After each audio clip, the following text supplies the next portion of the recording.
सूरज उग रहा था।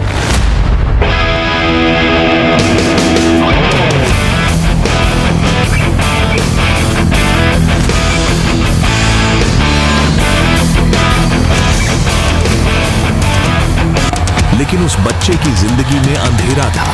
वह कर्ण था, जिसका जन्म तो राजवंश में हुआ, पर पहचान मिली सारथी पुत्र की।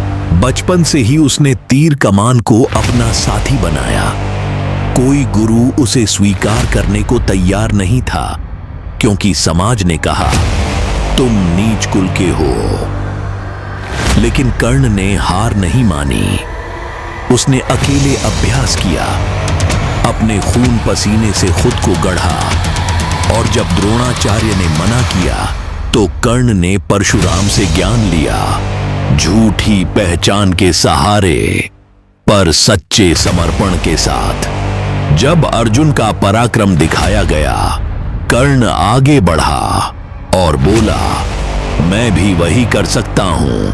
पूरा सभागृह हंस पड़ा। उससे पहले कि वह अपनी कला दिखाता, उसकी जाति पूछ ली गई। उस दिन कर्ण टूटा नहीं, उस दिन कर्ण और मजबूत बना। दुर्योधन ने उसे अपनाया, राजा बनाया, सम्मान दिया। कर्ण जानता था दुर्योधन गलत है, लेकिन उसने कहा, जिसने अपमान में मेरा हाथ थामा, मैं उसका साथ नहीं छोड़ सकता। युद्ध आया, महाभारत का युद्ध। कृष्ण जानते थे कर्ण ही कुंती का पुत्र है। कृष्ण ने सत्य बताया, राज्य, सम्मान सब देने का वादा किया। कर्ण मुस्कुराया और बोला, मां को कभी मां नहीं कहा, पर उसके बेटों पर वार भी नहीं कर सकता। मैं युद्ध करूंगा, पर धर्म के खिलाफ नहीं। रणभूमि में रथ का पहिया धंस गया, हथियार गिर गया, और सामने था अर्जुन। कृष्ण जानते थे यही अंत है। कर्ण ने आखिरी बार कहा, रुको। एक योद्धा निहत्थे पर वार नहीं करता, लेकिन नियति नहीं रुकी। कर्ण गिरा, पर कभी झुका नहीं। आज भी कर्ण हमें सिखाता है, जन्म नहीं, कर्म महान बनाता है।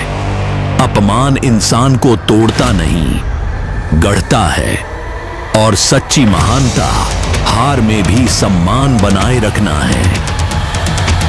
वह हारा नहीं था, वह अमर हो गया।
सूरज उग रहा था, लेकिन उस बच्चे की जिंदगी में अंधेरा था।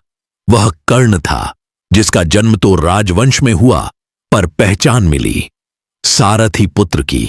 बचपन से ही उसने तीर कमान को अपना साथी बनाया।